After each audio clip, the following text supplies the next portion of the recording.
ଆଜ୍ଞା ଆପଣଙ୍କ ପରିଚୟ ଦିଅନ୍ତୁ। ମୁଁ ରାମେଶ୍ୱର ଜେନା, ଜିଲ୍ଲା ସମ୍ପାଦକ ଭାରତୀୟ ଜନତା ପାର୍ଟି। ଦେଖନ୍ତୁ କଟପାଡ଼ରେ ଗୋଟେ 2018ରେ ନୂଆ ବସଷ୍ଟାଣ୍ଡ ଅନୁମୋଚନ ହେଇଥିଲା, ଇନୋଗ୍ରେସନ୍ ହେଇଥିଲା। ତାପରେ କଟପାଡ଼ ବସଷ୍ଟାଣ୍ଡରେ ନା ବସ୍ ଆସୁଛି ନା କିଛି ମଦୁଆମାନଙ୍କର ଆଡ୍ଡା ହେଇଯାଇଛି କି ବସ୍ ପରିଚାଳନା ଠିକ୍ ହେଇପାରୁନି। ବସ୍ଟା କ'ଣ କହିବେ? ଦେଖନ୍ତୁ, ଏହା ବଡ଼ ଦୁଃଖ ଏବଂ ପରିତାପର ବିଷୟ। ମାନେ ପ୍ରାୟ କୋଟି ଟଙ୍କା ଖର୍ଚ୍ଚ କରିକି ଆମର ନୂଆ ବସଷ୍ଟାଣ୍ଡ ତିଆରି ହେଲା, ତା ଲୋକଙ୍କ ସେବାରେ ଆସୁନାହିଁ, କାର୍ଯ୍ୟକାରୀ ହେଇପାରୁନାହିଁ। ବର୍ତ୍ତମାନ ମଧ୍ୟ ଅନେକ ଗୁଡ଼ିଏ ବସଷ୍ଟାଣ୍ଡକୁ ଆସୁନାହାନ୍ତି। ମନମାନେ ସେଠି ଯିଏ ଯେଉଁଠି ପାରିଲା ସେଠି ରହୁଛନ୍ତି। କୌଣସି ତାଙ୍କ ଉପରେ କଣ୍ଟ୍ରୋଲ ନାହିଁ କାହାର ବି। ଆଉ ଏଇ ପରିବେଶ ଯେଉଁ ହେଇଛି ବସଷ୍ଟାଣ୍ଡରେ ବି ଗୋଟେ ଦୁଃଖଦାୟକ। ଏନ୍ଏସି ପ୍ରତି ଧ୍ୟାନ ଦେବା କଥା। ଆବର୍ଜନା ପୂର୍ଣ୍ଣ ହେଇକରି ଯେଉଁ ଗଛପତ୍ର ହେଇକରି ମାନେ ବସଷ୍ଟାଣ୍ଡ ଭଳିଆ ଲାଗୁନାହିଁ, ଗୋଟେ ଅଳିଆ ଗଦା ଭଳିଆ ଲାଗୁଛି। ତାକୁ ଏନ୍ଏସି ବି ଧ୍ୟାନ ଦେବା ଦରକାର ଅଛି। ଆଉ ପୋଲିସ ପ୍ରଶାସନକୁ ବି ମୋର ଅନୁରୋଧ, ପ୍ରତ୍ୟେକ ବସ୍ କିପରି ବସଷ୍ଟାଣ୍ଡକୁ ଆସିବ ଏବଂ ବସଷ୍ଟାଣ୍ଡରୁ ତା'ର ସମୟ ନିର୍ଦ୍ଧାରଣ କରି ସେଠୁ ମାନେ ଛାଡ଼ିବ ବସ୍, ସେଥିପ୍ରତି ଧ୍ୟାନ ଦେବା ଦରକାର ଅଛି, ଯାହାକି ସମସ୍ତେ ଲୋକ ଏବଂ ନଗରବାସୀ ଉପକୃତ ହେବେ।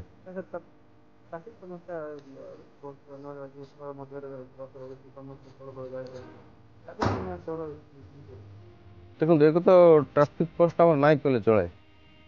ଆଉ ଟ୍ରାଫିକ୍ ପୋଷ୍ଟ ନାହିଁ ତ ରୋଡ଼ରେ କୌଣସି ପ୍ରକାର ପ୍ଲାନିଂ ନାହିଁ। ତଥାପି ସେ ଭିତରେ ବି ଆମର ପୁରୁଣା ବସଷ୍ଟାଣ୍ଡରେ ବସ୍ ଗୁଡ଼ା ଆସିକରି ସେଠି ରହିଯାଉଛି, ଯଦ୍ୱାରା ଯାତାୟାତରେ ବାଧା ହେଉଛି ଏବଂ ଟ୍ରାଫିକ୍ ଜାମ୍ ହେଉଛି ଏବଂ ଅନେକ ଅସୁବିଧା ତଥା ଆକ୍ସିଡେଣ୍ଟର ସମ୍ମୁଖୀନ ହେବାକୁ ପଡ଼ୁଛି ଲୋକମାନଙ୍କୁ। ଏହା ଏକ ଗୁରୁତର ବିଷୟ, ଏଥିପ୍ରତି ପ୍ରଶାସନ ଧ୍ୟାନ ଦେବା ଦରକାର ଅଛି। ପରିଚୟ ଦେବେ? ମୁଁ ହରେଶ କୁମାର ପଟ୍ଟନାୟକ, ଭାରତ ମହିଳା ଆସନ ସଭାପତି କଟପାଡ଼। ଏନେ ଆମେ ଆମ ସଂଘ ତରଫରୁ ନିବେଦନ କରିବୁ ବିଜ୍ଞାପିତ ଅଞ୍ଚଳ ପରିଷଦର କାର୍ଯ୍ୟନିର୍ବାହୀ ଅଧିକାରୀଙ୍କୁ। ଆମେ ସେଇଟା ଭାବିଛୁ, ସଂଘ ସଦସ୍ୟମାନେ ଆମର ଉପସଭାପତି ସମ୍ପାଦକ ସଭା ନିଷ୍ପତ୍ତି ନେଇଛୁ। ଆମେ ଲିଖିତ ଆକାରରେ ଦେବୁ ନୂତନ ବସଷ୍ଟାଣ୍ଡର କିଭଳି ଭାବରେ କାର୍ଯ୍ୟକ୍ରମ ହେବ ଆଗାମୀ ଦିନରେ। ଆପଣ ଦେଖିପାରୁଥିବେ ପୁରା ଗଛ ବୁଦା ସବୁ ହେଇକି ଅଛି। ଗୁଡ଼ାଏ ଟଙ୍କା ସେଣ୍ଟର ସେଣ୍ଟରରେ ଖର୍ଚ୍ଚ ହେଉଛି, ତାହା ସଦୁପଯୋଗ ହେଉନାହିଁ ବୋଲିକି ଜନସାଧାରଣ ପ୍ରକାଶ ପାଉଛି। ପରିଷଦ କର୍ତ୍ତୃପକ୍ଷଙ୍କର ଅବହେଳା ଯୋଗୁଁ ଆଜି ନୂତନ ବସଷ୍ଟାଣ୍ଡ କାର୍ଯ୍ୟକ୍ରମ ହେଇପାରୁନାହିଁ। ଏଠି ପ୍ରଶାସନ ଚାହିଁବାର ଅଛି, ଚାହିଁଲେ ଆମର ଟ୍ରାଫିକ୍ ସମସ୍ୟା ଦୂର ହେବ, ନୂତନ ବସଷ୍ଟାଣ୍ଡ କାର୍ଯ୍ୟକ୍ରମ ହେବ।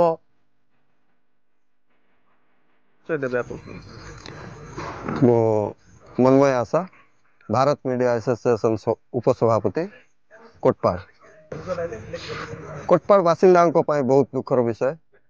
ଲକ୍ଷ ଲକ୍ଷ ଟଙ୍କାରେ ନିର୍ମିତ ଏହି ବସଷ୍ଟାଣ୍ଡ, ଯାହାକି ଆଜି ମାନେ ପ୍ରଶାସନ ଦୃଷ୍ଟିରେ ଆଉ ମାନେ ସାମାଜିକ ଦୃଷ୍ଟିରେ ଯଦି ଦେଖିବା ମାନେ ବହୁତ ମାନେ ପଛକୁ ଅଛି ବା ପଛେଇ ଅଛି, ଆଉ ମାନେ ବହୁତ ଖରାପ ମଧ୍ୟ ହେଇଯାଇଛି। ସବୁ ଏନ୍ଏସି ଥ୍ରୁରୁ ଟେଣ୍ଡର ହେଇକି ଯେଉଁ ଦୋକାନ ଗୁଡ଼ାକ ବନା ହେଇଥିଲା, ସେ ଦୋକାନ ଗୁଡ଼ାକ କାର୍ଯ୍ୟକାରୀ ହେଉନି।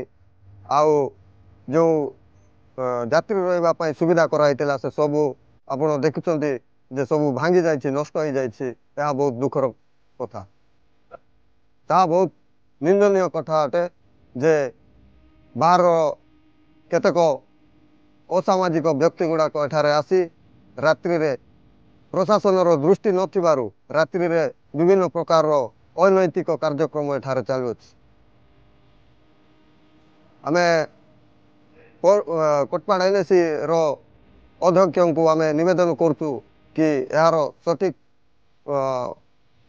ପଦକ୍ଷେପ ନେଇ ଏହି ବସଷ୍ଟାଣ୍ଡକୁ ଉଚିତ ଭାବରେ କାର୍ଯ୍ୟ କରିବେ ବୋଲି ଆମର ଅନୁରୋଧ।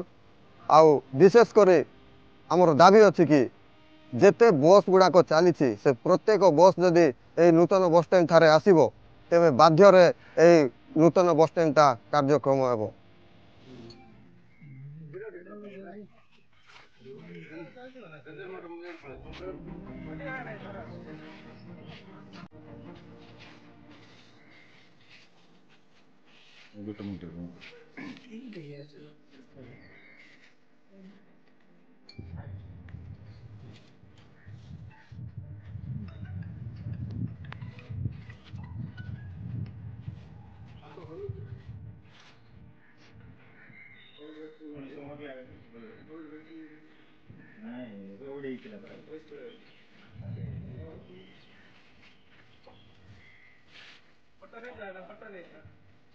Panorama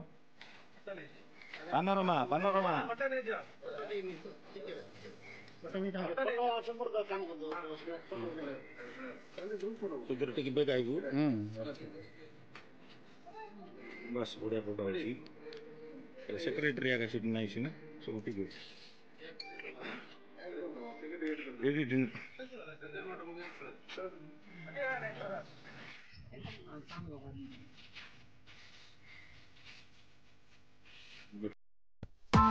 Press the bell icon on the YouTube app and never miss another update.